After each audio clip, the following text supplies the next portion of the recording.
Every day at 8 a.m., most people are getting ready for work, pulling in to get coffee, or dropping their kids off at school.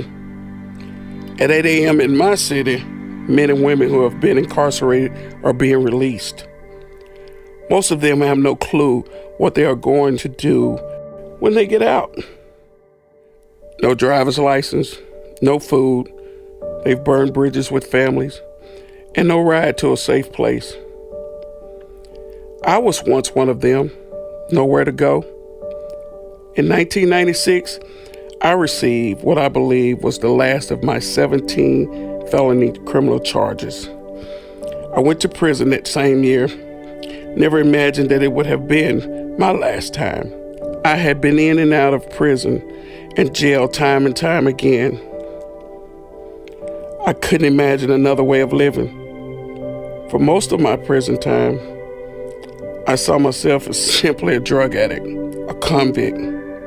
Once you label yourself just as a criminal addict, it takes an enormous amount of time and effort to turn that belief system around. It wasn't until one day I found myself on their side of the fence in treatment that I understood my life could change. As convicted felons, we have hurt people because of our actions.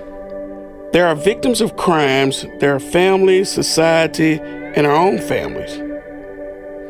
There is a large ripple effect that has touched so many people. And while we're incarcerated, it's the perfect time for us to start healing those wounds that are inside of us and start helping others heal from the wounds we've given them.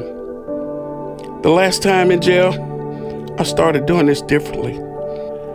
I surprised myself by finding that the treatment program was actually helping me break down some of the tough exteriors and those barriers and start to see how my actions were sabotaging any chance of my success in the future.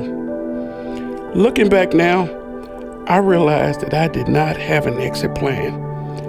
I believe this is the reason why I continue to repeat the vicious cycle of that same lifestyle of choices that kept me returning back to jail. Today, I say exit plan. What does that really mean?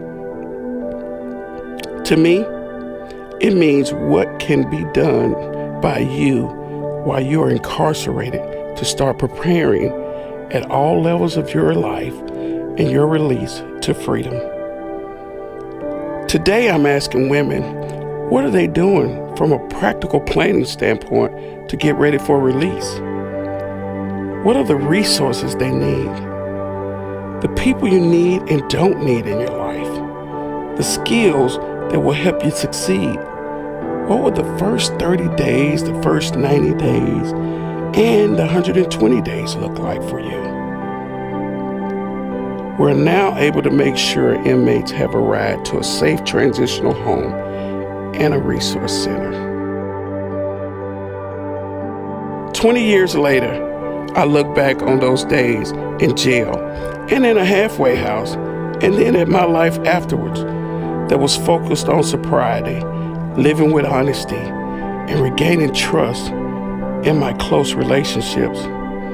I knew how to sell drugs, but I did not know how to live without them. I had to learn what that life looked like.